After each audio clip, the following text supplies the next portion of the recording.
por vários quilômetros. Quando ele desembarcou há um mês, a população barulhenta foi silenciada pela tristeza e pelo medo, mas este era um dia de festa para todos. O ar ressoou com seus gritos, seu traje pitoresco e as cores alegres de que era composto exibiam-se ao sol, seus gestos ansiosos e expressão rápida estavam de acordo com sua aparência selvagem. Armando era o tema de todas as línguas, a esperança de cada esposa, mãe ou noiva prometida, cujo marido, filho ou amante, fazendo parte do exército grego, deveria ser conduzido à vitória por ele.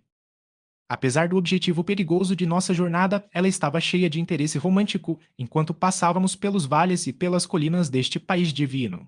Armand foi inspirado pelas intensas sensações de saúde recuperada. Ele sentiu que, ao ser general dos atenienses, ocupava um cargo digno de sua ambição e, em sua esperança de conquista de Constantinopla, ele contava com um evento que seria um marco no desperdício de eras, uma façanha inigualável nos anais do homem, quando uma cidade de grande associação histórica, cuja beleza era a maravilha do mundo, que por muitas centenas de anos havia sido a fortaleza dos muçulmanos, deveria ser resgatada da escravidão e da barbárie e restaurada a um povo ilustre por gênio, civilização e espírito de liberdade.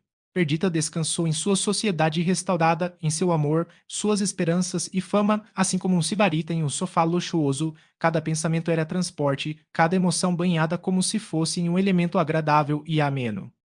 Chegamos a Kishan no dia 7 de julho. O tempo durante nossa jornada estava sereno. Todos os dias, antes do amanhecer, deixávamos nosso acampamento noturno e observávamos as sombras enquanto elas se retiravam das colinas e vales, e o esplendor dourado da aproximação do solo. Os soldados acompanhantes receberam, com vivacidade nacional, prazer entusiástico com a visão da bela natureza.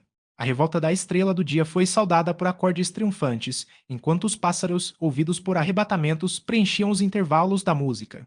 Ao meio-dia, armamos nossas barracas em algum vale sombreado, ou bosque estripado entre as montanhas, enquanto um riacho tagarelando sobre seixos induzia um sono agradecido. Nossa marcha noturna, mais calma, foi ainda mais deliciosa do que a inquietação matinal do espírito.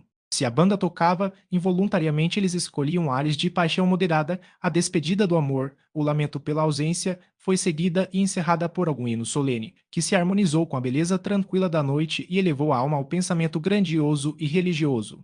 Frequentemente, todos os sons eram suspensos para que pudéssemos ouvir o rouxinol, enquanto os vagalumes dançavam em medida brilhante e o arrulho suave do aziolo falava de bom tempo para os viajantes. Passamos por um vale. Sombras suaves nos envolviam e rochas tingidas de belos tons. Se atravessássemos uma montanha, a Grécia, o mapa vivo, estava espalhada abaixo, seus renomados pináculos fendendo o éter, seus rios enfiando em prata linham a terra fértil. Com medo de quase respirar, nós, viajantes ingleses, examinamos com êxtase essa paisagem esplêndida, tão diferente dos tons sóbrios e das graças melancólicas de nosso cenário nativo. Quando deixamos a Macedônia, as planícies férteis, mas baixas, da Trácia ofereciam menos belezas, no entanto, nossa jornada continuou a ser interessante. Uma guarda avançada deu informações sobre nossa aproximação e o povo do campo rapidamente se moveu para homenagear Lord Raymond. As aldeias eram decoradas por arcos triunfais de vegetação durante o dia e lâmpadas à noite. Tapeçaria tremulava das janelas. O chão estava coberto de flores e o nome de Raymond, unido ao da Grécia, ecoava no evive da multidão camponesa. Quando chegamos a Kishan, soubemos que, ao saber do avanço de Lord Raymond e seu destacamento, o exército turco havia recuado de Rodosto, mas encontrando um reforço, eles voltaram a pisar. Nesse ínterim, Argilpilo, o comandante em chefe grego, avançou de modo a ficar entre os turcos e Rodosto uma batalha, dizia-se, era inevitável. Perdita e seu filho deveriam permanecer em Kishan. Raymond me perguntou se eu não continuaria com eles.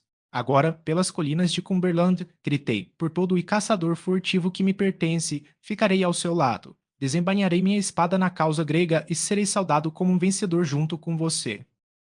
Toda a planície, de Kishan a Rodosto, uma distância de 16 léguas, estava cheia de tropas, ou com os seguidores do acampamento, todos em movimento na aproximação de uma batalha. As pequenas guarnições foram retiradas das várias cidades e fortalezas e foram engrossar o exército principal. Encontramos vagões de bagagem e muitas mulheres de alto e baixo escalão retornando a Fire ou Kishan para esperar a emissão do dia esperado. Quando chegamos a Rodosto, descobrimos que o campo havia sido tomado e o esquema da batalha organizado. O som de tiros, no início da manhã seguinte, nos informou que postos avançados dos exércitos estavam engajados. Regimento após regimento avançou, suas cores voando e bandas tocando. Eles plantaram um canhão nos túmulos, únicas elevações neste país plano, e formaram-se em colunas e quadrados ocos, enquanto os pioneiros ergueram pequenos montes para sua proteção. Esses eram então os preparativos para uma batalha, ou melhor, a própria batalha, muito diferente de qualquer coisa que a imaginação havia imaginado. Vemos sobre centro e asa na história grega e romana, imaginamos um local simples como uma mesa e soldados pequenos como peças de xadrez e elaborado para que o mais ignorante do jogo possa descobrir a ciência e a ordem na disposição das forças. Quando cheguei à realidade e vi regimentos se posicionarem à esquerda, longe de vista, campos intervindo entre os batalhões, mas algumas tropas suficientemente perto de mim para observar seus movimentos. Desisti de toda ideia de compreensão, mesmo de ver uma batalha, mas me apeguei a Raimund com intenso interesse por suas ações. Ele se mostrou recolhido, galante e imperial, seus comandos foram rápidos, sua intuição dos eventos do dia para mim milagrosa. Nesse ínterim, o canhão rugiu, a música levantava sua voz animadora em intervalos, e nós, no mais alto dos montes que mencionei, longe demais para observar os feixes caídos que a morte reuniu em seu armazém, vimos os regimentos, agora perdidos na fumaça, agora estandartes e cajados espiando acima da nuvem, enquanto gritos e clamores abafavam todos os sons. No início do dia, Argilopilo foi ferido perigosamente e Raimundo assumiu o comando de todo o exército. Ele fez poucos comentários, até que, ao observar através de seu vidro a sequência de uma ordem que lhe havia dado, seu rosto, nublado por algum tempo com dúvida, ficou radiante. O dia é nosso, gritou ele, os turcos fogem da baioneta. Então, rapidamente, ele despachou seus ajudantes de campo para comandar o cavalo a cair sobre o inimigo derrotado. A derrota tornou-se total, o canhão parou de rugir, a infantaria se reuniu e os cavalos perseguiram os turcos voadores ao longo da planície sombria. A equipe de Raimundo foi dispersa em várias direções para fazer observações e receber comandos. Até eu fui despachado para uma parte distante do campo. O terreno em que a batalha foi travada era uma planície plana, tão plana que, dos túmulos, você via a linha ondulante de montanhas no horizonte estendido. No entanto, o espaço intermediário era invariável pela menor irregularidade, exceto as ondulações que se assemelhavam às ondas do mar. Toda essa parte da Trácia havia sido por tanto tempo uma cena de disputa que permanecera inculta e apresentava uma aparência sombria e estéril. A ordem que recebi era fazer uma observação da direção que um destacamento do inimigo poderia ter tomado. De um túmulo ao norte, todo o exército turco, seguido pelo grego, havia se precipitado para o leste. Ninguém, exceto os mortos, permaneceu na direção do meu lado. Do topo do monte, olhei em volta, tudo estava silencioso e deserto. Os últimos raios do sol quase afundado subiram de trás do cume distante do Monte Athos, o mar de mármore ainda brilhava sob seus raios, enquanto a costa asiática além estava meio escondida em uma névoa de nuvens baixas. Muitos cascos, baionetas e espadas, caídos de braços enervados, refletiam o raio que partia, eles estavam espalhados longe e perto. Do leste, um bando de corvos, antigos habitantes dos cemitérios turcos, veio navegando em direção à colheita, o sol desapareceu. Esta hora, melancólica e doce, sempre me pareceu o momento em que somos mais naturalmente levados a comungar com poderes superiores. Nossa severidade mortal se afasta e a complacência gentil investe a alma. Mas agora, no meio dos moribundos e dos mortos, como poderia um pensamento do céu ou uma sensação de tranquilidade possuir um dos assassinos? Durante o dia agitado, minha mente se entregou como escrava voluntária ao estado de coisas que lhe é apresentado por seus semelhantes. Associação histórica, ódio ao inimigo e entusiasmo militar dominaram sobre mim. Agora, olhei para a estrela da noite, tão suave e calmamente ela pendia pendente nos tons alaranjados do pôr do sol. Virei-me para a terra coberta de corso e senti vergonha da minha espécie.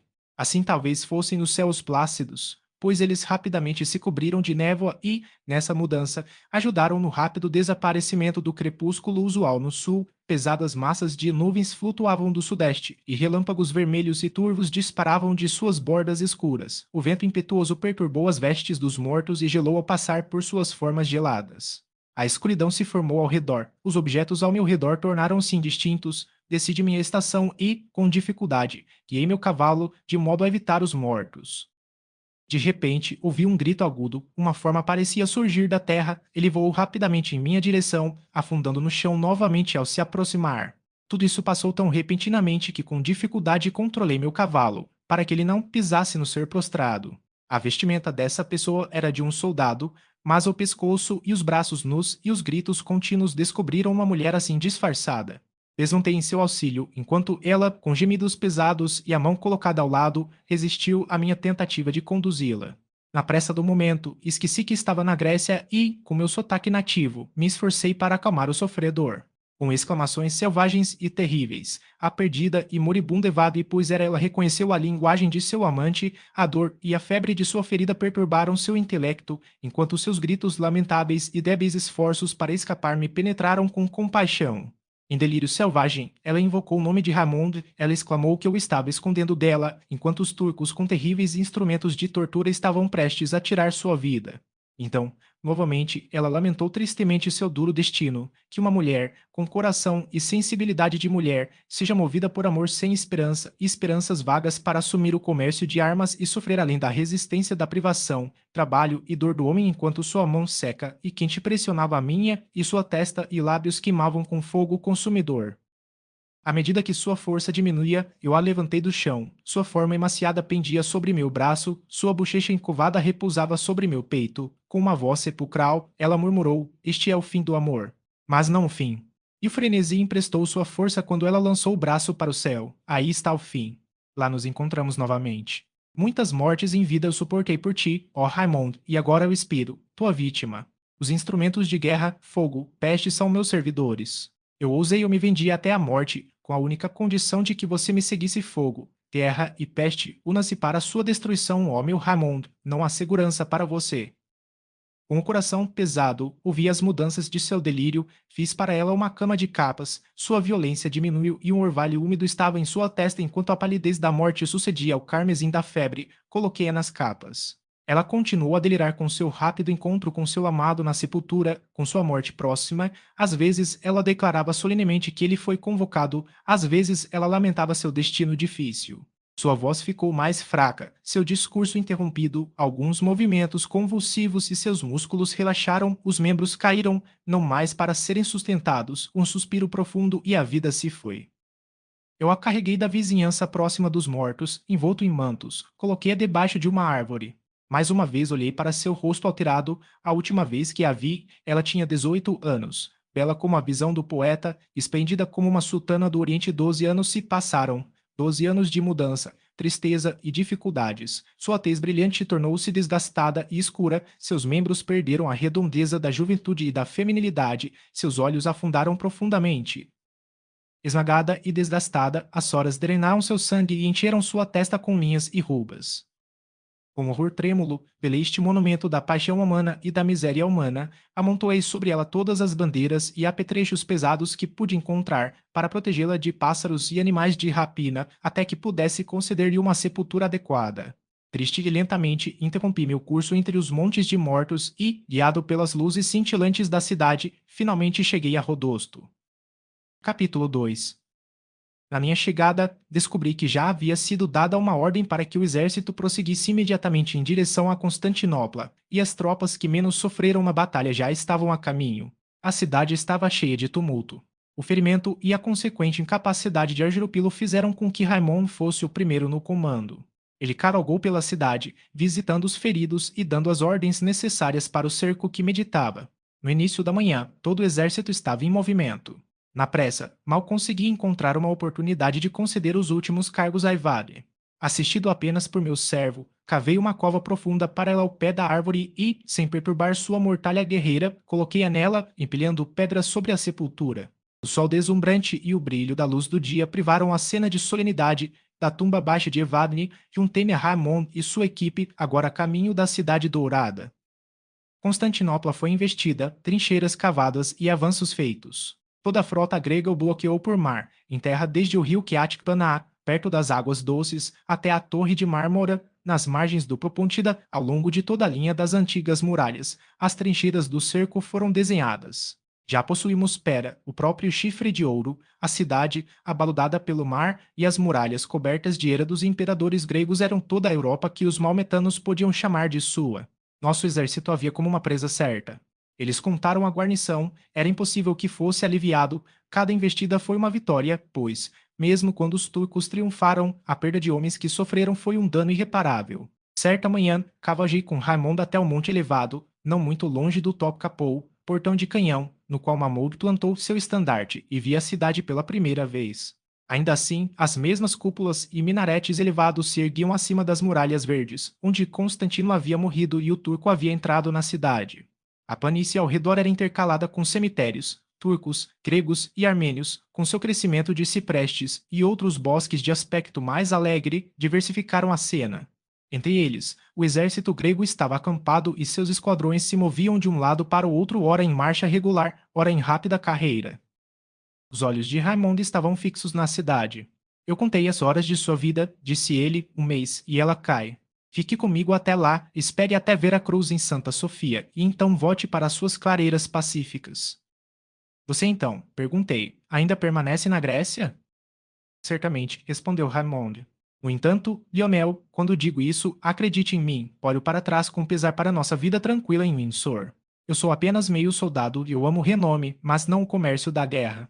Antes da batalha de Rodosto, eu estava cheio de esperança e espírito, conquistar lá e depois tomar Constantinopla é a esperança, o Borne, a realização de minha ambição. Esse entusiasmo agora se esgotou. Não sei por que pareço estar entrando em um abismo sombrio. O espírito ardente do exército é enfadonho para mim, o arrebatamento do triunfo nudo. Ele fez uma pausa e se perdeu em pensamentos. Seu semblante sério lembrou, por alguma associação, aivada e meio esquecida em minha mente, e aproveitei a oportunidade para fazer perguntas a ele sobre sua estranha sorte. Perguntei-lhe se ele já tinha visto entre as tropas alguém parecido com ela, se desde que ele voltou para a Grécia ele tinha ouvido falar dela. Ele começou com o nome dela e ele olhou inquieto para mim. Mesmo assim, ele gritou: Eu sabia que você falaria dela. Por muito, muito tempo eu a esqueci. Desde o nosso acampamento aqui, ela visita meus pensamentos diariamente, de hora em hora. Quando me dirigem, o nome dela é o som que espero. Em cada comunicação, imagino que ela fará parte. Por fim, você quebrou o feitiço, diga-me o que você sabe sobre ela. Relatei meu encontro com ela, a história de sua morte foi contada e recontada. Com dolorosa seriedade, ele me questionou sobre as profecias dela a respeito dele. Eu os tratei como os delírios de um maníaco. Não, não, disse ele, não se engane, você não pode. Ela não disse nada além do que eu sabia antes, embora isso seja uma confirmação. Fogo, espada e peste. Todos eles podem ser encontrados naquela cidade, só na minha cabeça eles podem cair. A partir desse dia, a melancolia de Raimundo aumentou. Ele se isolou tanto quanto os deveres de sua posição permitiam. Quando em companhia, a tristeza, apesar de todos os esforços, roubava suas feições e ele se sentava ausente e mudo entre a multidão ocupada que se aglomerava ao seu redor. Perdita se juntou a ele e diante dela ele se forçou a parecer alegre, pois ela, mesmo como um espelho, mudava conforme ele mudava, e se ele estava em silêncio e ansioso, ela perguntou solicitamente a respeito e se esforçou para remover a causa de sua seriedade. Ela residia no Palácio de Águas Doces, um seraglio de verão do sultão, a beleza da paisagem circundante, imaculada pela guerra e o frescor do rio, tornavam este local duplamente delicioso. Ramon não sentiu o alívio, não recebeu nenhum prazer de qualquer exibição do céu ou da terra. Muitas vezes ele deixava Perdita para vagar sozinho pelos jardins, ou em uma leve chalupa ele flutuava preguiçosamente nas águas puras, meditando profundamente. Às vezes eu me juntava a ele, nessas ocasiões, seu semblante era invariavelmente solene, seu ar abatido. Ele parecia aliviado ao me ver e falava com algum grau de interesse sobre os assuntos do dia. Evidentemente, havia algo por trás de tudo isso, no entanto, quando ele parecia prestes a falar do que estava mais próximo de seu coração, ele se afastava abruptamente e, com um suspiro, tentava entregar a ideia dolorosa aos ventos.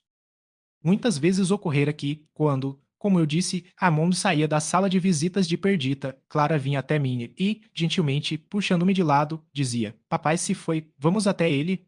Ouso dizer que ele ficará feliz em vê-lo. E, conforme o acidente permitiu, atendi ou recusei seu pedido. Uma noite, uma numerosa assembleia de chefes gregos estava reunida no palácio. O intrigante Pali, o talentoso Caraza, o guerreiro Itzilanti estavam entre os principais. Eles falaram dos acontecimentos do dia, a escaramuça ao meio-dia, o número reduzido de infiéis, sua derrota e fuga. Eles contemplaram, após um curto intervalo de tempo, a captura da cidade dourada.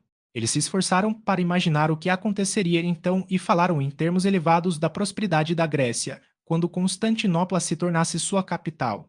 A conversa então voltou para a inteligência asiática e os estragos que a praga causou em suas principais cidades. Conjecturas foram arriscadas quanto ao progresso que a doença poderia ter feito na cidade sitiada. Ramon havia participado da primeira parte da discussão. Em termos animados, ele demonstrou as extremidades às quais Constantinopla foi reduzida, a aparência desperdiçada e abatida, embora feroz, das tropas. A fome e a peste estavam trabalhando para eles, observou ele, e os infiéis logo seriam obrigados a se refugiar em sua única esperança, a submissão. De repente, no meio de sua arenda, ele interrompeu. Como se picado por algum pensamento doloroso, ele se levantou inquieto, e eu o percebi finalmente sair do corredor e, através do longo corredor, procurar o ar livre. Ele não voltou, e logo Clara se aproximou de mim, fazendo o convite costumeiro. Concordei com seu pedido e, pegando sua mãozinha, segui Raymond. Nós o encontramos prestes a embarcar em seu barco, e ele prontamente concordou em nos receber como companheiros. Após o calor do dia, a brisa refrescante da terra agitou o rio e encheu nossa pequena vela.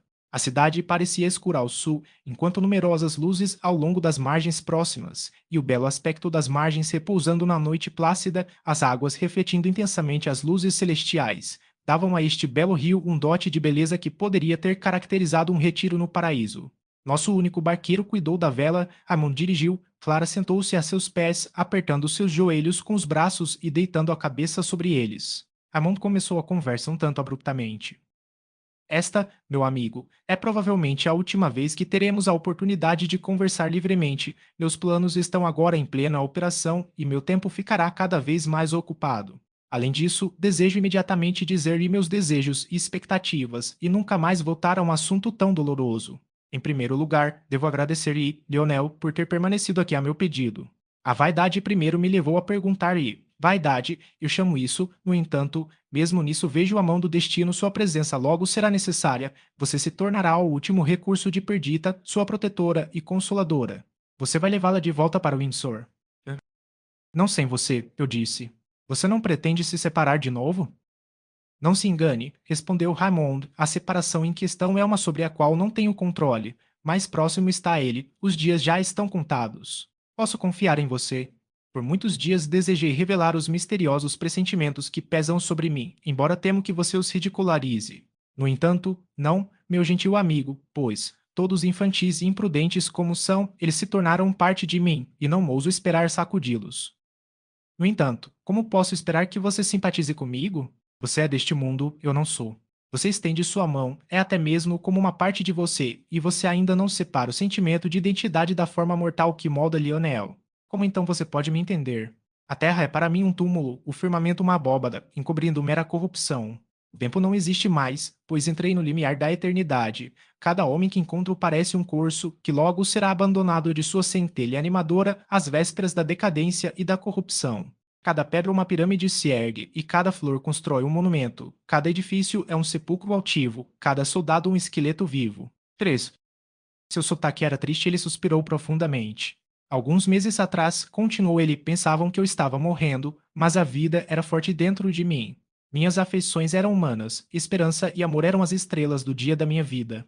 Agora eles sonham que as sobrancelhas do conquistador da fé infiel estão prestes a ser cercadas por louros triunfantes. Eles falam de recompensa honrosa, de título, poder e riqueza. Tudo o que peço à Grécia é uma sepultura. Deixe-os erguer um monte acima do meu corpo sem vida, que pode permanecer mesmo quando a cúpula de Santa Sofia cair. Por que me sinto assim? Em Rodosto estava cheio de esperança, mas quando vi Constantinopla pela primeira vez, esse sentimento, com todos os outros alegres, desapareceu. As últimas palavras de Vadne foram um selo sobre o mandado de minha morte. No entanto, não pretendo explicar meu humor por nenhum evento em particular. Tudo o que posso dizer é que é assim. A praga que me disseram está em Constantinopla, talvez eu tenha absorvido seus eflúvios, talvez a doença seja a verdadeira causa de meus prognósticos. Pouco importa porque ou porque sou afetado. Nenhum poder pode evitar o golpe, e a sombra da mão erguida do destino já me escurece. A você, Lionel, confio sua irmã e seu filho. Nunca mencione a ela o nome fatal de Vadne. Ela ficaria duplamente triste com o estranho elo que me acorrenta a ela, fazendo meu espírito obedecer à sua voz moribunda, seguindo-a, como está prestes a fazer, para o país desconhecido. Eu o ouvi com admiração, mas que seu comportamento triste e expressão solene me asseguraram a verdade e a intensidade de seus sentimentos. Eu deveria, com leve escárnio, ter tentado dissipar seus medos. O que quer que eu estivesse prestes a responder, foi interrompido pelas poderosas emoções de Clara. Armando havia falado, sem pensar em sua presença, e ela, pobre criança, ouviu com terror e fé a profecia de sua morte. Seu pai ficou comovido com sua dor violenta, ele a pegou nos braços e a acalmou, mas seus próprios apaziguadores eram solenes e temerosos. Não chore, doce criança, disse ele, a morte vindoura de alguém que você mal conheceu. Posso morrer, mas na morte nunca poderei esquecer ou abandonar minha própria Clara. Depois da tristeza ou alegria, acredite que o espírito de seu pai está próximo para salvar ou simpatizar com você. Tenha orgulho de mim e valorize sua lembrança infantil de mim. Assim, mais doce, não parecerei morrer. Uma coisa você deve prometer não falar com ninguém além de seu tio sobre a conversa que acabou de ouvir. Quando eu me for, você consolará sua mãe e dirá a ela que a morte só foi amarga porque me separou dela, que meus últimos pensamentos serão gastos com ela. Mas enquanto eu viver, prometa não me trair, prometo, meu filho. Com sotaques vacilantes, Clara prometeu, enquanto ainda se agarrava ao pai em um transporte de tristeza. Logo voltamos para a praia e eu me esforcei para evitar a impressão causada na mente da criança, tratando os medos de Ramon com leviandade. Não ouvimos mais falar deles, pois, como ele havia dito, o cerco, agora chegando ao fim, tornou-se primordial em interesse, envolvendo todo o seu tempo e atenção. O império dos maometanos na Europa estava no fim. A frota grega, bloqueando todos os portos de Istambul, impediu a chegada de socorro da Ásia, toda a saída do lado em direção à terra tornou-se impraticável, exceto para investidas desesperadas, que reduziram o número do inimigo sem causar qualquer impressão em nossas linhas. A guarnição estava agora tão diminuída que era evidente que a cidade poderia facilmente ter sido tomada de assalto, mas tanto a humanidade quanto a política ditaram um modo mais lento de proceder. Dificilmente poderíamos duvidar que, se perseguidos ao máximo, seus palácios, seus templos e reservas de riqueza seriam destruídos na fúria do triunfo e da derrota. Os cidadãos indefesos já haviam sofrido com a barbárie dos janizários e, em tempos de tempestade, tumulto e massacre, beleza, infância e decrepitude, teriam sido igualmente sacrificados à ferocidade brutal dos soldados. Fome e bloqueio eram meios certos de conquista e sobre eles fundamos nossas esperanças de vitória. Todos os dias, os soldados da guarnição atacavam nossos postos avançados e impediam a realização de nossos trabalhos. Barcos de fogo foram lançados de vários portos, enquanto nossas tropas às vezes recuavam com a coragem devotada de homens que não procuravam viver, mas vender suas vidas caras. Essas disputas foram agravadas pela estação, ocorreram durante o verão, quando o vento do sul da Ásia vinha carregado de calor intolerável, quando os riachos secavam em seus leitos rasos e a vasta bacia do mar parecia brilhar sob os raios absolutos do sol solsticial. Nem a noite refrescava a terra. Deus foi negado, erva e flores não havia, as próprias árvores caíram, e o verão assumiu a aparência arruinada do inverno, ao sair em silêncio e chamas para abreviar os meios de sustento para o homem. Em vão o olho se esforçou para encontrar os destroços de alguma nuvem do norte no Empírio Imaculado, o que poderia trazer esperança de mudança e umidade à atmosfera opressiva e sem vento. Tudo era sereno, ardente, aniquilador. Nós, os sitiantes, éramos na comparação pouco afetados por esses males. Os bosques ao redor nos proporcionavam sombra, o rio nos garantia um suprimento constante de água. Não, destacamentos foram empregados para fornecer ao exército gelo, que havia sido colocado em Amus, Athos e nas montanhas da Macedônia, enquanto frutas refrescantes e alimentos saudáveis renovavam a força dos trabalhadores e nos faziam suportar com menos impaciência o peso do ar não refrescante. Mas na cidade as coisas tinham uma cara diferente. Os raios do sol eram refratados pelo pavimento e pelos edifícios, a paralisação das fontes públicas, a má qualidade da comida e até mesmo a escassez produziam um estado de sofrimento que era travado pelo flagelo da doença, enquanto a guarnição se arrogava todo o supérfluo, acrescentando por desperdício e tumulto os males necessários da época. Ainda assim, eles não capitulariam.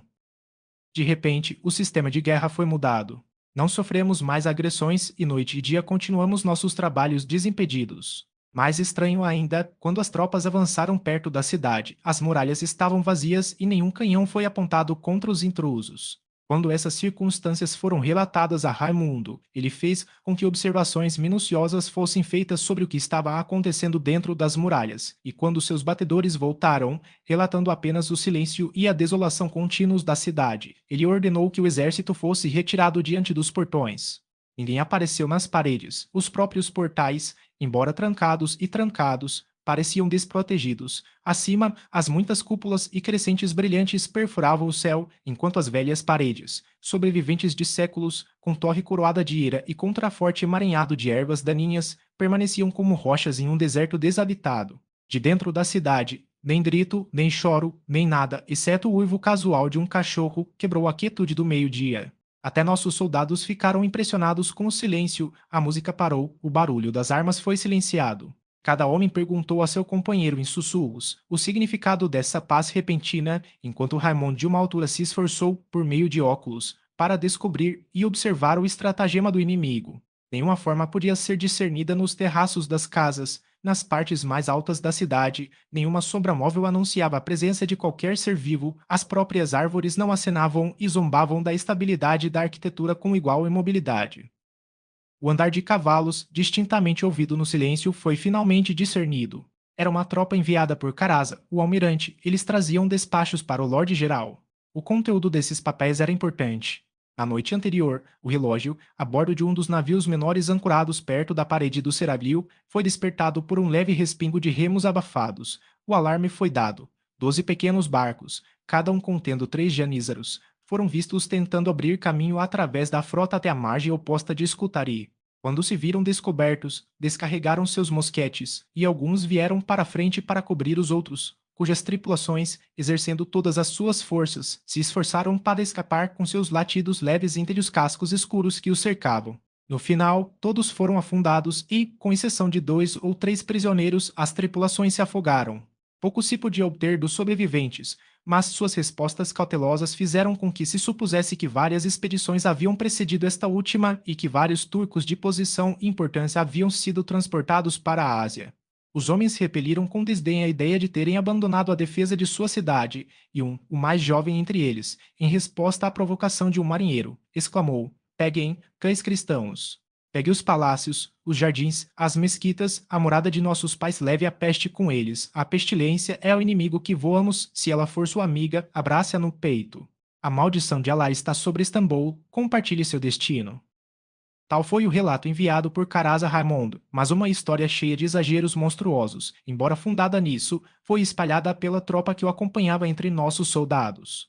Um murmúrio surgiu, a cidade era presa da pestilência, já tinha um grande poder subjugando os habitantes, a morte se tornou senhor de Constantinopla. Ouvi uma imagem descrita, em que todos os habitantes da terra foram atraídos pelo medo de suportar o encontro da morte. Os fracos e decrépitos fugiram, os guerreiros recuaram, embora ameaçassem mesmo em fuga.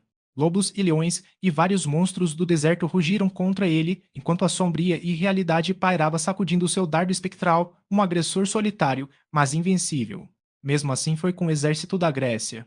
Estou convencido de que, se a miríade de tropas da Ásia tivesse vindo de Propôntida e defendido a cidade dourada, todo e qualquer grego teria marchado contra o número esmagador e se dedicado com fúria patriótica por seu país.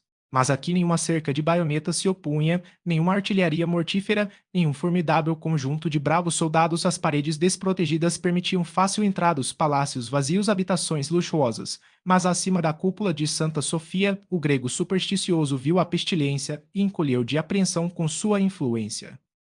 Ramon foi movido por outros sentimentos. Ele desceu a colina com o rosto radiante de triunfo e, apontando com sua espada para os portões, ordenou que suas tropas abaixo aquelas barricadas, os únicos obstáculos agora para a vitória completa. Os soldados responderam às suas palavras alegres com olhares horrorizados e impressionados. Instintivamente eles recuaram e Raimundo cavalgou na frente das linhas. Pela minha espada eu juro, ele gritou, que nenhuma emboscada ou estratagema o põe em perigo. O inimigo já está vencido, os lugares agradáveis, as moradas nobres e o despojo da cidade já são seus. Forçar o portão, entrepôs os assentos de seus antepassados, sua própria herança. Um estremecimento universal e um sussurro temeroso passaram pelas linhas. Nenhum soldado se moveu. Covardes! Exclamou seu general, exasperado. Dê-me uma machadinha. Só eu entrarei. Plantarei seu estandarte, e quando você ouvir acenar do minarete mais alto, você pode ganhar coragem e se reunir em torno dele. Um dos oficiais agora se adiantou. General, disse ele, não tememos a coragem, nem as armas, nem o ataque aberto, nem a emboscada secreta dos muçulmanos. Estamos prontos para expor nossos seios expostos 10.000 vezes antes às bolas e cimetares dos infiéis e cair gloriosamente pela Grécia. Mas não morreremos aos montes, como cães envenenados no verão, pelo ar pestilento daquela cidade. Não ousamos ir contra a peste. Uma multidão de homens é fraca e inerte, sem voz, um líder, deis isso, e eles recuperam a força pertencente aos seus números. Gritos de 1.000 vozes agora rasgam o ar, o grito de aplausos tornou-se universal. Ramon viu o perigo. Ele estava disposto a salvar suas tropas do crime de desobediência, pois ele sabia que, uma vez iniciada a contenda entre o comandante e seu exército, cada ato e palavra aumentava a fraqueza do primeiro e conferia poder ao último. Ele deu ordens para que a retirada fosse soada e os regimentos se dirigiram em boa ordem ao acampamento. Apressei-me em levar a informação desses estranhos procedimentos à Perdita e logo nos juntamos a Raymond. Ele parecia sombrio e perturbado. Minha irmã ficou impressionada com minha narrativa. Com além da imaginação do homem, ela exclamou: os decretos do céu são maravilhosos e inexplicáveis. Garota tola, gritou Raymond com raiva. Você é como meus valentes soldados, em pânico.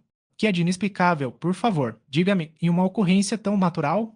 A praga não se alastra todos os anos em Istambul. Não é de admirar que este ano, quando, como nos dizem, sua virulência é sem precedentes na Ásia, que tem ocasionado estragos duplos naquela cidade. Que maravilha então, em tempo de cerco, necessidade, calor extremo e seca, que deva fazer estragos incomuns. Menos é de admirar que a guarnição, desesperada de poder resistir por mais tempo, aproveite a negligência de nossa frota para escapar imediatamente do cerco e da captura. Não é pestilência, pelo Deus que vive. Não é a praga ou o perigo iminente que nos faz, como pássaros na época da colheita, aterrorizados por um espantalho, abster-nos da presa pronta é superstição básica e assim o objetivo do valente é feito a peteca dos tolos, a ambição digna dos nobres, o brinquedo dessas lebres domesticadas. Mas ainda assim Istambul será nosso. Por meus trabalhos passados, pela tortura e prisão sofridas por eles, por minhas vitórias, por minha espada, eu juro por minhas esperanças de fama, por meus antigos desertos agora aguardando sua recompensa, eu prometo profundamente, com estas mãos, plantar a cruz naquela mesquita. Querido Raymond, interrompeu Perdita, com um sotaque suplicante. Ele estava andando de um lado para o outro no salão de mármore do Seraglio, seus próprios lábios estavam pálidos de raiva, enquanto, tremendo, moldavam suas palavras raivosas, seus olhos disparavam fogo, seus gestos pareciam contidos por sua própria veemência. Perdita, continuou ele, impaciente, eu sei o que você diria, eu sei que você me ama, que você é bom e gentil, mas isso não é trabalho de mulher, nem um coração feminino pode adivinhar o furacão que me dilacerou.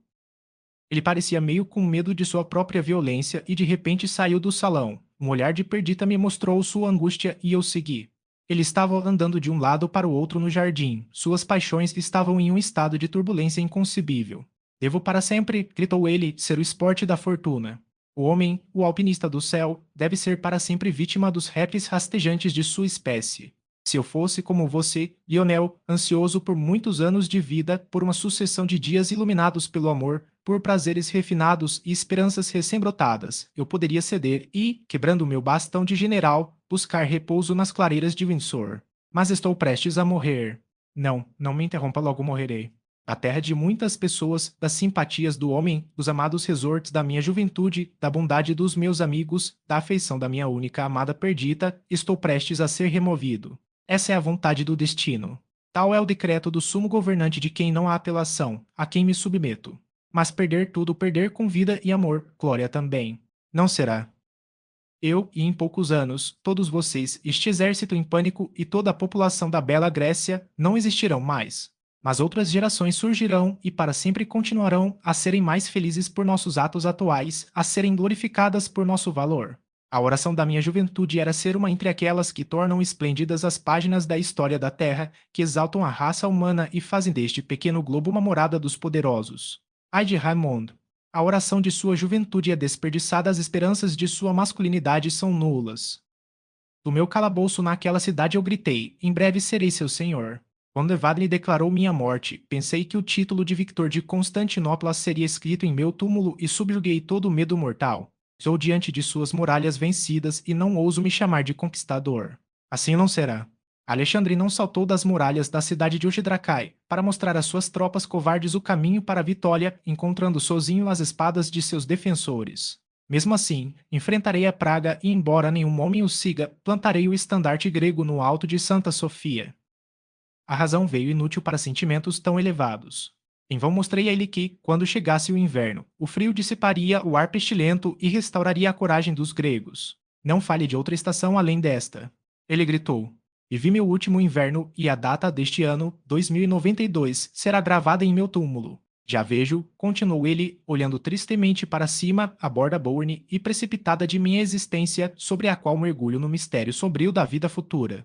Sou preparado para deixar para trás um rastro de luz tão radiante que meus piores inimigos não podem obscurecê-lo. Devo isso à Crécia, a você, a minha sobrevivente perdida e a mim mesmo, vítima da ambição.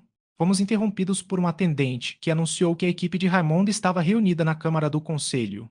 Nesse ínterim, ele me pediu para cavalgar pelo acampamento e observar e relatar-lhe as disposições dos soldados. Ele então me deixou. Eu estava muito animado com os procedimentos do dia e agora mais do que nunca com a linguagem apaixonada de Raymond. Infelizmente, pela razão humana. Ele acusou os gregos de superstição. Que nome ele deu à fé que emprestou às previsões de Ivane? Passei do palácio de águas doces para a planície em que ficava o acampamento e encontrei seus habitantes em comoção. A chegada de vários com novas histórias de maravilhas, da frota, os exageros concedidos ao que já era conhecido, contos de antigas profecias, de histórias terríveis de regiões inteiras que haviam sido devastadas durante o ano atual pela peste, alarmaram e ocuparam as tropas. A disciplina foi perdida, o exército se dissolveu. Cada indivíduo, antes de uma parte de um grande todo, movendo-se apenas em uníssono com os outros, agora se tornava resolvido na unidade que a natureza o fizera e pensava apenas em si mesmo. Eles fugiram primeiro por um e dois, depois em companhias maiores, até que, desimpedidos pelos oficiais, batalhões inteiros procuraram a estrada que levava à Macedônia. Por volta da meia-noite, voltei ao palácio e procurei Raimundo. Ele estava sozinho e aparentemente composto. Tal compostura, pelo menos, era sua, inspirada pela resolução de aderir a uma certa linha de conduta. Ele ouviu meu relato da autodissolução do exército com calma e disse: Sabe, Bernay, minha determinação fixa de não deixar este lugar até que a luz do dia Stambul seja confessadamente nossa. Se os homens que tenho ao meu redor evitam me seguir, outros, mais corajosos, podem ser encontrados. Pá, antes do amanhecer, leve esses despachos a Caraza, acrescente a ele suas próprias súplicas para que ele me envie seus fuzileiros navais e força naval. Se eu conseguir apenas um regimento para me apoiar, o resto seguiria, é claro. Deixe-me enviar este regimento. Esperarei seu retorno amanhã ao meio-dia. Achei que isso era apenas um expediente pobre, mas assegurei minha obediência e zelo. Eu o deixei para descansar algumas horas. Com o amanhecer, fui preparado para o meu passeio. Detive-me um pouco, desejoso de me despedir de Perdita, e da minha janela observei a aproximação do sol. O esplendor dourado surgiu e a natureza cansada acordou para sofrer mais um dia de calor e decadência sedenta. Nenhuma flor ergueu suas taças carregadas de orvalho para encontrar o amanhecer, a grama seca havia murchado nas planícies. Os campos de ar em chamas estavam vazios de pássaros. Somente os cícaros, filhos do sol, começaram sua canção estridente e ensurdecedora entre os ciprestes e as oliveiras. E o carregador preto como carvão de Raimundo levado ao portão do palácio, uma pequena companhia de oficiais chegou logo depois. Cuidado e medo foram pintados em cada bochecha e em cada olho, não revigorados pelo sono. Encontrei Raimundo e Perdita juntos. Ele observava o sol nascente, enquanto com um braço envolvia a cintura de sua amada. Ela olhou para ele, o sol de sua vida, com um olhar sincero de ansiedade e ternura misturadas. Raimundo começou com raiva quando me viu. Aqui ainda. Ele gritou. Este é o seu zelo prometido? Perdoe-me, eu disse, mas mesmo enquanto você fala, eu vou embora. Não, perdoe-me, respondeu ele, não tenho o direito de mandar ou censurar, mas minha vida depende de sua partida e retorno rápido. Adeus. Sua voz havia recuperado seu tom brando, mas uma nuvem escura ainda pairava em suas feições. Eu teria demorado, eu queria recomendar vigilância à Perdita, mas sua presença me conteve. Eu não tinha pretensão de minha hesitação, e ao repetir sua despedida, apertei sua mão estendida, estava frio e úmido. Cuide de si, meu querido senhor, eu disse. Não, disse Perdita, essa tarefa será minha. Volte rapidamente, Lionel. Um ar de ausência, ele brincava com seus cabelos ruivos. Enquanto ela se apoiava nele, 2 vezes me virei, apenas para olhar novamente para este par incomparável. Por fim, com passos lentos e pesados, saí do corredor e saltei para o cavalo. Naquele momento, Clara voou em minha direção, apertando meu joelho. Ela gritou, apresse-se de volta, tio. Querido tio, tenho sonhos tão terríveis, não me atrevo a contar à minha mãe. Não se afaste. Assegurei minha impaciência para voltar e, então, com uma pequena escolta, cavalguei ao longo da planície em direção à torre de Mármora. Comprei minha comissão, eu vi Caraza. Ele ficou um tanto surpreso, ele veria, disse ele, o que poderia ser feito, mas exigia tempo, e Raimundo ordenou que eu voltasse ao meio-dia. Era impossível efetuar qualquer coisa em tão pouco tempo. Devo ficar até o dia seguinte, ou voltar, depois de ter relatado o estado atual das coisas ao general. Minha escolha foi feita facilmente. Uma inquietação, um medo do que estava prestes a acontecer, uma dúvida quanto aos propósitos de Raymond me levaram a retornar sem demora aos seus aposentos. Saindo das 7 torres, cavalguei para o leste em direção às águas doces. Tomei um caminho tortuoso, principalmente para ir ao topo do monte antes mencionado, que dava uma vista da cidade. Eu tinha meu copo comigo. A cidade se aqueceu sob o sol do meio-dia e as veneráveis muralhas formavam seu limite pitoresco. Imediatamente diante de mim estava o Top Capô, o portão perto do qual Maomé havia feito a brecha pela qual ele entrou na cidade. Árvores gigantescas e envelhecidas cresciam nas proximidades. Diante do portão, discerni uma multidão de figuras humanas em movimento com intensa curiosidade. Levantei meu copo até os olhos. Eu vi Lord Raymond em seu carregador, uma pequena companhia de oficiais se reuniu em torno dele e atrás estava uma multidão promíscua de soldados e subalternos. Sua disciplina perdida, suas armas jogadas de lado, nenhuma música soou, nenhum banner foi transmitido. A única bandeira entre eles era uma que Raymond carregava. Ele apontou com ele para o portão da cidade. O círculo ao seu redor recuou. Com gestos raivosos, ele saltou do cavalo e, pegando uma machadinha pendurada em seu arco de sela, foi com a aparente intenção de derrubar o portão oposto. Alguns homens vieram ajudá-lo, seu número aumentou sob seus golpes unidos. O obstáculo foi vencido, o portão, a ponte levadiça e a cerca foram demolidos, e o amplo caminho iluminado pelo sol que levava ao coração da cidade agora estava aberto diante deles. Os homens recuaram, eles pareciam ter medo do que já haviam feito e ficaram como se esperassem que algum poderoso fantasma espreitasse com majestade ofendida desde a abertura. Amon saltou levemente em seu cavalo, agarrou o estandarte e, com palavras que eu não conseguia ouvir, mas seus gestos, sendo seu acompanhamento adequado, eram marcados por uma energia apaixonada e lhe parecia conjurar sua assistência e companheirismo. Enquanto ele falava, a multidão se afastou dele. A indignação agora o transportava. Suas palavras, imaginei, estavam repletas de desdém. Então, afastando-se de seus seguidores covardes, ele se dirigiu para entrar na cidade sozinho. Seu próprio cavalo parecia recuar da entrada fatal, seu cachorro, seu cão fiel, estava gemendo e suplicando em seu caminho. Em mais um momento, ele havia mergulhado os roelos nas laterais do animal picado, que saltou para a frente, e ele, o portão passou, estava galopando pela rua larga e desarte. Até este momento, minha alma estava apenas em meus olhos. Eu tinha olhado com admiração, misturado com medo e entusiasmo. O último sentimento agora predominava. Esqueci a distância entre nós. Eu irei com você, Raymond.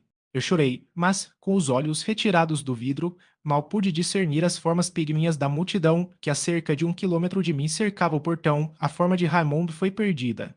Pecado de impaciência, pedi ao meu cavalo com força de espora e afrouxei as rédeas pela encosta para que, antes que o perigo chegasse, eu pudesse estar ao lado de meu nobre e divino amigo. Vários edifícios e árvores intervieram quando cheguei à planície, escondendo a cidade da minha vista. Mas naquele momento um estrondo foi ouvido. Como um trovão, reverberou pelo céu enquanto o ar escurecia.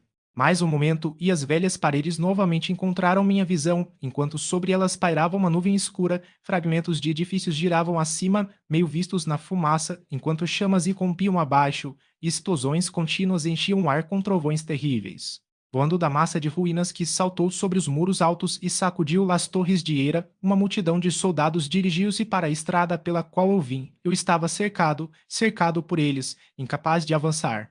Minha impaciência atingiu o máximo, estendi minhas mãos para os homens, conjurei-os a voltar e salvar seu general, o conquistador de Istambul, o libertador da Grécia. Lágrimas, sim, lágrimas, em um fluxo quente jorraram de meus olhos. Eu não acreditaria em sua destruição. No entanto, cada massa que escurecia o ar parecia levar consigo uma parte do martirizado Raymond. Visões horríveis foram moldadas para mim na nuvem turva que pairava sobre a cidade, e meu único alívio foi derivado das lutas que fiz para me aproximar do portão. No entanto, quando realizei meu propósito, tudo o que pude discernir dentro do recinto das paredes maciças foi uma cidade de fogo. O caminho aberto pelo qual Raimundo havia cavalgando estava envolto em fumaça e chamas. Depois de um intervalo, as explosões cessaram, mas as chamas ainda disparavam de vários lados. A cúpula de Santa Sofia havia desaparecido. Estranho dizer o resultado talvez do abalo de ar ocasionado pela explosão da cidade. Enormes nuvens brancas de trovão se ergueram do horizonte sul e se acumularam no alto. Foram as primeiras manchas na extensão azul que eu tinha visto em meses e, em meio a essa devastação e desespero, inspiraram prazer. A abóbada acima ficou obscurecida, relâmpagos brilharam das massas pesadas, seguidos instantaneamente por trovões estrondosos, então a grande chuva caiu. As chamas da cidade se curvaram sob ela, e a fumaça e a poeira que saíam das ruínas se dissiparam. Assim que percebi uma redução das chamas, fui apressado por um impulso irresistível e esforcei-me para penetrar na cidade. Eu só poderia fazer isso a pé, pois a massa de ruína era impraticável para um cavalo. Eu nunca tinha entrado na cidade antes e seus caminhos eram desconhecidos para mim. As ruas estavam bloqueadas, as ruínas fumegando, subi uma pilha apenas para ver outras em sucessão e nada me dizia onde poderia estar o centro da cidade ou para que ponto Raymond poderia ter dirigido seu curso. A chuva cessou, as nuvens afundaram atrás do horizonte, já era noite e o sol desceu rapidamente no céu ocidental. Continuei, até chegar a uma rua cujas casas de madeira, meio queimadas, haviam sido resfriadas pela chuva e felizmente não foram feridas pela pólvora. Apressei-me nisso até agora não tinha visto um vestígio de homem. No entanto, nenhuma das formas humanas desfiguradas que distingui poderia ser Raymond, então desviei meus olhos, enquanto meu coração adoeceu dentro de mim. Cheguei a um espaço aberto, uma montanha de ruínas no meio, anunciei que alguma grande mesquita havia ocupado o espaço e aqui, espalhados, vi vários artigos de luxo e riqueza chamuscados, destruídos mas mostrando que haviam sido em sua ruína joias, colares de pérolas, vestes bordadas, peles ricas, tapeçarias brilhantes e ornamentos orientais. Parecia ter sido coletado aqui em uma pilha destinada à destruição, mas a chuva parou o caos no meio do caminho. Horas se passaram enquanto nesta cena de ruína eu procurava por Raymond. Montes intransponíveis às vezes se opunham, as fogueiras ainda acesas me queimaram. O sol se pôs, a atmosfera escureceu e a estrela da noite não brilhava mais sem companhia. O brilho das chamas atestava o progresso da destruição, enquanto, durante a mistura de luz e obscuridade, as pilhas ao meu redor tomavam proporções gigantescas e formas estranhas. Por um momento, pude ceder ao poder criativo da imaginação e, por um momento, fui acalmado pelas ficções sublimes que ela me apresentava. As batidas do meu coração humano me atraíram de volta à realidade em branco. Onde, neste deserto de morte, estás, ó Raimundo ornamento da Inglaterra, libertador da Grécia, herói da história não escrita, onde neste caos ardente estão espalhadas tuas queridas relíquias?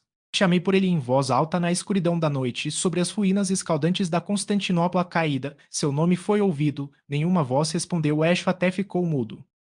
Fui dominado pelo cansaço, a solidão deprimiu meu espírito.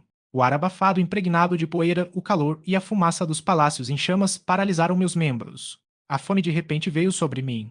A excitação que até então me sustentava estava perdida, como um edifício cujos suportes são afrouxados e cujas fundações balançam, cambaleiam e caem. Quando o entusiasmo e a esperança me abandonaram, minhas forças falharam. Sentei-me no único degrau restante de um edifício que, mesmo em sua queda, era enorme e magnífico. Algumas paredes quebradas, não desalojadas pela pólvora, formavam grupos fantásticos, e uma chama brilhava a intervalos no cume da pilha. Por um tempo, a fome e o sono lutaram, até que as constelações cambalearam diante dos meus olhos e depois se perderam. Esforcei-me para me levantar, mas minhas pálpebras pesadas se fecharam, meus membros cansados demais reivindicaram repouso, descansei minha cabeça na pedra, cedi à sensação grata de esquecimento total, e naquela cena de desolação, naquela noite de desespero eu dormi. 3 Caldeirão de la Barca. Capítulo 3. As estrelas ainda brilhavam intensamente quando acordei, e touro no alto do céu do sul mostrou que era meia-noite. Acordei de sonhos perturbados. Pensei ter sido convidado para o último banquete de Timon. Eu vim com grande apetite. As cobertas foram removidas. A água quente enviou seus vapores insatisfatórios, enquanto eu fugia diante da raiva do anfitrião, que assumiu a forma de Raymond, enquanto, para minha imaginação doentia, os vasos lançados por ele atrás de mim estavam carregados de vapor fétido, e a forma de meu amigo, alterada por mil distorções, expandiu-se em um fantasma gigantesco, trazendo em sua testa o sinal da pestilência.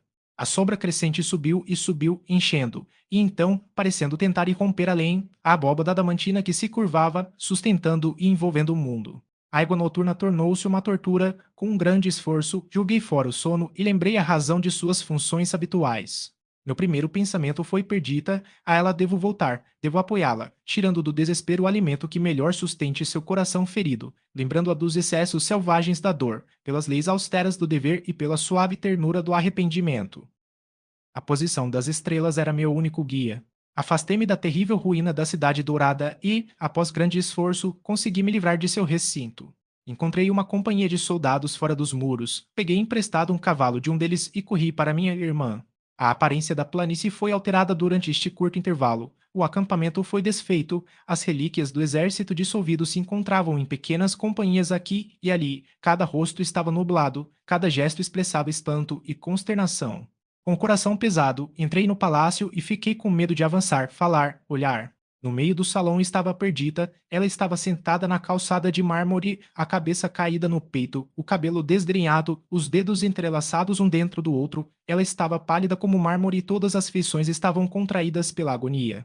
Ela me percebeu e olhou para cima com curiosidade, seu meio olhar de esperança era miséria, as palavras morreram antes que eu pudesse articulá-las, senti um sorriso medonho enrugar meus lábios. Ela entendeu meu gesto, novamente sua cabeça caiu, novamente seus dedos trabalharam inquietos. Por fim, recuperei a fala, mas minha voz a aterrorizou, a infeliz garota havia entendido meu olhar, e por mundos ela não queria que a história de sua pesada miséria fosse moldada e confirmada por palavras duras e irrevogáveis. Não, ela parecia querer distrair meus pensamentos do assunto, ela se levantou do chão, silêncio. Ela disse, sussurrando, depois de muito chorar, Clara dorme, não devemos perturbá-la. Ela se sentou então no mesmo puff onde eu a havia deixado pela manhã, descansando no coração pulsante de seu Raymond. Não ousei me aproximar dela, mas sentei-me em um canto distante, observando seus gestos iniciais e nervosos. Por fim, de maneira abrupta, ela perguntou: Onde ele está? Oh, não tema, continuou ela, não tema que eu deva nutrir esperança. No entanto, diga-me, você o encontrou? Pelo mais uma vez em meus braços, vê-lo, por mais mudado que seja, é tudo o que desejo. Embora Constantinopla esteja amontoada acima dele como uma tumba, ainda assim devo encontrá-lo, então nos cubra com o peso da cidade. Com uma montanha empilhada acima não me importo, para que uma sepultura segure Raimundo e sua Perdita. Então, chorando, ela se agarrou a mim. Leve-me até ele, ela gritou, cruel Lionel, porque você me mantém aqui. De mim mesmo não consigo encontrá-lo, mas você sabe onde ele está, me leve até lá. No início, essas queixas agonizantes me encheram de compaixão intolerável. Mas logo me esforcei para extrair paciência para ela das ideias que ela sugeriu. Relatei minhas aventuras da noite, meus esforços para encontrar nosso perdido e minha decepção. Voltando seus pensamentos dessa maneira, deis um objeto que os resgatou da insanidade. Com aparente calma, ela discutiu comigo o local provável onde ele poderia ser encontrado e planejou os meios que deveríamos usar para esse fim. Então, ouvindo falar do meu cansaço e abstinência, ela mesma me trouxe comida. Aproveitei o momento favorável e me esforcei para despertar nela algo além do torpor mortal da dor. Enquanto falava, meu assunto me arrebatou, profunda admiração, a dor, fruto da mais verdadeira afeição, o transbordamento de um coração explodindo de simpatia por tudo o que havia sido grande e sublime na carreira de meu amigo, inspirou-me enquanto derramava louvores a Raymond. Ai de nós, gritei, que perdemos esta última honra do mundo. Amado Raymond. Ele foi para as nações dos mortos. Ele se tornou um daqueles que tornam ilustre a morada escura do túmulo obscuro ao morar lá. Ele viajou na estrada que leva a ele e se juntou aos poderosos de alma que o precederam.